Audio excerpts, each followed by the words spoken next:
My work is my life. They're intermingled. I think someone said that if you find something you're passionate about, you'll never work a day again in your life. That's how I feel. I don't feel I'm working. It's not the money. It's just the passion, the sense of purpose, the sense of achievement. That's Sonu Shivdasani OBE talking there, CEO and Joint Creative Director of the famous and sustainable Soneva Resorts brand. This is just one of the gems Sonu talks about during this episode, but we'll get back to that in just a second. I'm Carla Buzasi, and I'm the CEO of WGSN, the world's leading consumer insight and trend forecasting company. In this episode, we'll be exploring the future of travel and how our expectations of the destinations we visit and the experience we have there are evolving. Sonu, it's so lovely to have you here with me today. Please introduce yourself for our listeners. I'm Sonu Shivdasani. I'm the guardian of the culture at Soneva. Now, we've got lots of important topics to get onto today, but an icebreaker question, if you will, to get started. I ask this to all my guests. What was a pivotal moment or person in your career that's had the most impact on getting you to where you are today? I think there are a few. My father was very inspiring. So he was really a big mentor for me. A lot of my values and my way of living life, even though he passed away when I was quite young, when I was 13, my way of living life was guided by him. And then I met my wife, Ava, when I was 20. She introduced me to the Maldives, where we are here, and which is really the start of Soneva. So I think Ava was quite inspiring for me as well, and introducing me to the Maldives, to the destination. And this is really something that we've built together hand in hand. Wonderful. Okay, now we're going to get into the questions in a second, but before we start, just something for you to think about, and it's a question that I will come back to right at the end, so just let your mind ponder while we're talking about other topics, and that's, when was the last time that you learned something new, maybe something that has an impact on the way that you live your life or see the world or run your business, but we'll come back to that at the end. Yeah, okay. Now, it's always a delight to get to speak to someone like you, Sonu, but the reason for today's conversation is the launch of our new white paper, The Future Traveller, which was a joint project between WGSN and Soneva. Now, we cover a wide range of topics in the report, but at the heart of it is the evolving demands of tomorrow's traveller who want a more sustainable approach to their trips. You've really been at the forefront of sustainable travel for some decades now. What do you think it was that you understood so many years ago that others failed to notice? So what did we understand on the whole issue of sustainability? I'm not sure if we understood anything different. I think it was very clear that we were facing quite a few challenges. Back in the 80s, you had James Lovelock already with his Gaia theory already talking about the issues of global warming and the impact it would have on the planet. So we knew that. It was quite obvious, but I think others chose to ignore it, and we realized that it was fundamental. And we were young at the time, in the 80s. And so we had a long future ahead of us, and wanted to ensure that whatever we did was going to continue to prosper well beyond us. So we've always considered ourselves to be guardians of these places that we feel privileged to take care of during our lifetime. And our whole attitude and approach is to leave these places better than when we arrived. I mean, the fact that you introduce yourself as a guardian rather than a CEO or a founder or anything, I think is really telling. The guardian of the culture, yes. So I think driving a culture is the key job of the CEO. So we've actually decided to reorganize our titles at Soneva around the key objective of the job. And for me, as the leader in this organization, is to create values, beliefs, a philosophy that drives behavior. Wow. Okay. I feel I'm learning things. This is going to become sort of a mentoring session rather than a discussion. Thank you. Now, there's a line in the white paper that's really stayed with me since reading it. And that is, for while sustainable tourism aims to minimize damage to a location, regenerative travel strives to improve it for future generations. Can you tell me what this means for you and how you're prioritizing that over just creating a sort of profitable portfolio of destinations? Certainly. So, as I said earlier, we feel ourselves as being guardians of these places, and our objective is to leave them in a better shape than when we arrived. So we've introduced and launched the largest coral propagation project in the Maldives and one of the 10 largest in the world. We've just introduced a spawning lab where we will accelerate the spawning of coral. And the idea is that in 5 or 10 years, rather than the state of our reefs declining, they'll actually be better than they were 10 years ago. So that's another example of regeneration. So we try and practice regenerative travel, but we really need to bear in mind that our industry, the travel and tourism industry, unfortunately, is very resource driven. When you fly on a plane, you're consuming a lot of CO2, and supplies coming in are consuming CO2. And so we've realized that, and we've tried to sort of minimize our impact as much as possible. So we've actually been carbon neutral since 2010. We're actually the first, and I think still the only hotel group to introduce a mandatory carbon levy. Wow. So when a guest comes and stays with us, we'll quote you the room rate. Mhm. We'll then quote the local GST, VAT, depending on which country you're in. And then there'll be a service charge added, a mandatory government service charge. And then in addition to that, there'll be 2% added to the bill, which is a carbon levy. Of course, if you book through a tour operator, we absorb all of that. And that over the years has generated about $10 million for the Soneva Foundation. It's funded 500,000 trees in Thailand, supporting the local community there and avoiding erosion and floods. And it's provided a 1.5 megawatt windmill in India. In Darfur in Myanmar, we've invested in cook stoves. So these stoves burn the wood doubly efficiently. In Myanmar, some families are spending up to a third of their income on the firewood. So being able to use half the firewood to achieve the same output is fantastic. And then a 60% reduction in CO2 emissions. So it's a perfect example of where we made a small change to the way we do business, which has had a huge positive impact. I love to begin with, the radical transparency there. So you're being very open and honest with your guests that this is how, that we are taking this money from you, but it's going to be used for this reason. Right, yeah. And then you've got this long list of global impacts that you're having as a consequence of that. How engaged are guests with that? How interested are they in the projects that are taking place? And have you seen any kind of uptick in that engagement? I would say, yeah, more engagement over the last 5-10 years, certainly. Some guests, love it and ask a lot of questions. In fact, our CFO joined us 10 years ago. He was a Soneva enthusiast. So his wife and he had stayed with us about 14 times between Soneva Fushi and some of the Six Senses properties, which I was running at the time. And then they got in touch with us. He got in touch with me about the foundation and how we were using the carbon offset money. And it was he who actually introduced us to the cook stove project. So now he's our CFO. So that's an example of a very engaged guest. He loved you so much, he came to work for you. That's amazing. Exactly, yes. Yeah. Either that or he couldn't afford to pay our bills anymore. So instead of washing the Amazing. dishes, but then there are other guests from other markets who still believe that, if it's sustainable, it's not luxurious. So hence, from a consumer point of view, our brand proposition is inspiring a lifetime of rare experiences. And that's what we're really communicating to our guests. Slow life is an internal core purpose, which drives our team. Sonu, I'm going to go to our reoccurring questions, which I ask all our guests, and then we'll come back and continue on these topics. So don't think too hard about the answers. Quick fire Q&A here. Why do you work? I'm passionate about what I do. I just, I love what we're trying to create, our purpose, our slow life core purpose.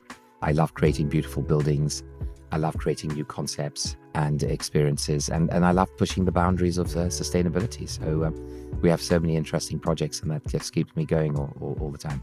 Do you have a sense of purpose in your work? Oh, absolutely. Yes. Yeah. And do you have a sense of purpose in your life? Well, my work and is my life. They're intermingled. I think someone said that if you find something you're passionate about, you'll never work a day again in your life. And it's a bit, that's how I feel. I don't feel I'm working. It's not the money. It's the passion, the sense of purpose, the sense of achievement. If you can crystallize it, what is that purpose? That purpose is really to push the boundaries of sustainability and all that Soneva stands for, offering our guests luxuries whilst minimizing our impact on the planet and enhancing their health. Perfect. When are you the most creative? In the morning. So I tend to wake up after about 6.5 hours, but then I still stay in bed for about half an hour. So my mind's slowed down, and that's a point when I have great thoughts and great ideas. And then, of course, I'm having a hot glass of hot water, doing some emails, thoughts come to my mind. I do yoga or go to the gym. Those moments stimulate ideas. And then in terms of creative with projects and things, it's listening to music. So completely disengaged from everything else, phones off, listening to music. And then, I might be drawing a building or thinking out a policy or a philosophy or a concept. Okay. When are you offline? The weekend, so I'll turn my WhatsApp off. So I'll still have my phone because I use it for the time now. Mm-hmm. There are so many tools on the phone that you have, but I'll turn off the WhatsApp. Amazing. When was the last time that you felt you were wasting your time and you only had yourself to blame for it? That was a long time ago. That was prior to my first experience with cancer. So I've had lymphoma twice. The first time was in 2018. So prior to that, I would quite often have meetings that weren't really thought through. So someone said, let's have a meeting, and I'd sort of go and have a Zoom meeting or, actually meet someone. And it was just an unproductive waste of time. I was not focused enough, entertaining projects that really didn't make sense to us. So I think as a result of my first experience with cancer, I became much more focused. Every moment is precious and there is no room for time wasting, an awful lot to digest there. Now, everyone's got to know you, well, I was going to say a little bit better, a lot better. I wanted to go back to today's topic, the future of sustainable travel. So let's talk a bit about the experience side of things. The wisdom seekers are one of the profiles we focus in on the white paper. And for these travellers, lifelong learning is a route to lasting satisfaction. Their goal is to return from a holiday armed with new wisdom, whether that relates to sustainability or meaningful engagement with Indigenous cultures, culinary skills, or wellness practices. I guess it's just so much more than pleasure and relaxation.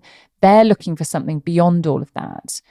Now, with that in mind, how does that desire to learn, or travellers' desire to learn, impact your business and I guess the wider travel industry as well? Right from the outset, our core purpose has been slow life. So my wife and I have always believed that a company must have a purpose beyond simply enriching shareholders like ourselves and our partners and paying our employees a salary. And when you can do that, it can be very engaging for your guests and as well as your employees. And so our core purpose has been slow life, which in essence, we're offering our guests luxuries whilst minimizing our impact on the planet and enhancing their health at the same time. So that's really our objective. But it's also an acronym for Sustainable Local Organic Wellness, Learning, Inspiring, Fun Experiences. So learning, inspiring, fun experiences has always been part of our core purpose for the last 20 years. And so we've always tried to create these learning experiences that are still fun. So at Fresh in the Garden, one of the restaurants which you access, it's 6 meters up. You access with a rope bridge to a 6-meter sort of table that's looking over an organic garden. After dinner there, one walks across a bridge and goes to an observatory. And that observatory is a perfect example of where, you learn about the planet and the stars. You might have someone like Buzz Aldrin, the second man on the moon, or Massimo Torenghi, who runs the largest telescope in the Atacama Desert, explaining their adventures, or just our resident astronomer explaining the universe out there. So that's just a small example of a bit of learning. We have a thing called the Soneva Academy for Children, where we teach children all that we've learned over the years on how to live in a sustainable manner in a remote island. So whether it's our waste to wealth manager, explaining how we recycle, how we turn the branches from the fall off the tree, how we turn that into charcoal, or how we grow different types of mushrooms, how we make a fantastic compost.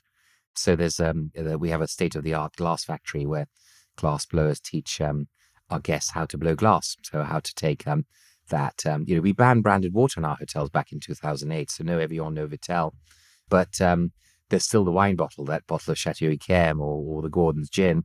And our guests are taught how you take that bottle, put it into the glass blower, and in the furnace, and then blow glass and create great objects from it. It's a whole educational process, really, for all ages that you're talking about there. You're sort of sending people away smarter than they arrived at the resorts. I hope so, yeah. And and then also there's the spiritual depth as well with Pawan, our yoga master. So we believe a lot in yoga, and you have yoga in many resorts, but I've been to ashrams quite often. Not since the pandemic, but prior to that, I'd try and go once a year to an ashram. And I've always believed that our yoga masters should be those who've actually spent 5 or 10 years in an ashram, because yoga, it's not just about the asanas. So when people talk about yoga, you think it's an alternative to fitness. You'll see a studio by the gym and people be on a mat and they'll be all doing all sorts of funny exercises. That's just one of the 7 aspects of yoga. There's the pranayama, the breathing techniques, there's the meditation, and the whole idea is there are these 7 steps to get to enlightenment. And the asanas are just one way there to help you meditate, so you seek a greater wisdom. And so having yoga masters who've been in an ashram for 5 or 10 years, it gives a bit of a depth. And so when people have yoga lessons, they also have life-changing experiences. I was lucky enough to visit an ashram. I went with my mother. Goodness, I must have been about 25 or something like that. And that was life-changing. Having come from doing yoga classes in the UK and then really understanding where it comes from and getting up and praying with everyone at 4 o'clock in the morning and then doing yoga in a little hut with monkeys running around you. But understanding the real fundamentals, it genuinely is life-changing. So it's amazing that you're enabling people to have that experience. Now, like us, predicting the future is essential to the success of your business. Are you more anxious or hopeful for what's in store for us in years to come? I believe that our world and our planet is very versatile, and it's really quite heartening to see the improvements in technology and how the electric car revolution has progressed. When you look at the installation of renewables, it's huge. And the good news is the cost of renewables has dropped dramatically. So on 90% of the planet, renewable energy is much cheaper than even incumbent coal mines, as an example. I think what is encouraging is that people are interested in conversations like this, and that there are people like you who are ensuring that these topics are not just talked about, but that are being implemented. And where you lead, you see others following, and I'm sure more and more will follow in that general direction. And that heartens me. That makes me feel more positive about the future. To wrap up, let's get back to that question from the beginning. When did you last learn something new that had an impact on the way that you live your life? I think the last couple of months. The cancer that I had a few years ago came back. So I was in Istanbul last August after the summer in Europe. That's where my oncologist is. Okay. So I just went to visit him. I carried out a PET scan, and unfortunately, the lymphoma had returned. So I had to embark on this whole program again of chemotherapy because it was a return. It had been 3.5 years. So I actually personally feel that it wasn't a relapse. Mm-hmm. Because with lymphoma, if it hasn't come within the first 2 years, there's a 95% chance it won't return. I think it was because I had COVID. There's a clear correlation between COVID and a recurrence of cancers. And I think that's what prompted it, because I had a high inflammation in the body. And that's what the cancer loves. It loves low lymphocytes. Those soldiers that normally kill the cancerous cells, are weakened. You've got inflammation, which is stimulating cells to go rogue. And so I had that context in my body. So I didn't think it was relapse, but unfortunately it was a bit more severe. So I had to do 3 days of chemotherapy rather than 1 day each cycle. So that was a learning, because the first time round, the very first session of chemo, I didn't fast. And it was awful. It was like swallowing metal. And I was really out for about 8 days. I had no appetite. And then I read about fasting, and I fasted for 48 hours, and that helped considerably. So this time round, it was 3 days. So I was sort of trying to work out how to manage that. So I'd fast for 2 days before, and then just eat 600 calories per day. So I was pushing my body to new limits, and I found that was interesting, because I could still go through 3 days of chemotherapy without having any side effects. So after the 3 days, 2 days without food, and then the 3 days, 600 calories each day. So after that last chemotherapy session, 24 hours after, where I'd kept to 600 calories, I could eat normally, and I had a fantastic appetite. And I was also in the gym during the chemotherapy sessions as well. So on day 2, I do yoga one morning and gym the other. So day 2 of the chemotherapy was the gym day, and I was as fit as ever. So that was something I learned about my body. Thank you for sharing that with us, Sonu. Thank you, Carla. Thank you so much to Sonu Shivdasani OBE, co-founder of Soneva Resorts, one of the leading pioneers of sustainability and barefoot luxury travel. I'm really grateful to Sonu for sharing insights into how he's created these amazing destinations.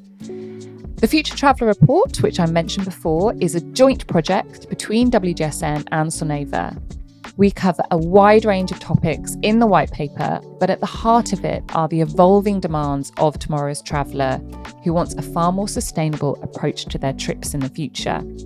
Whether you have enjoyed the topics we've talked about today or want to see which of those future travellers you are, you can read the entire report via the link in the description to this podcast.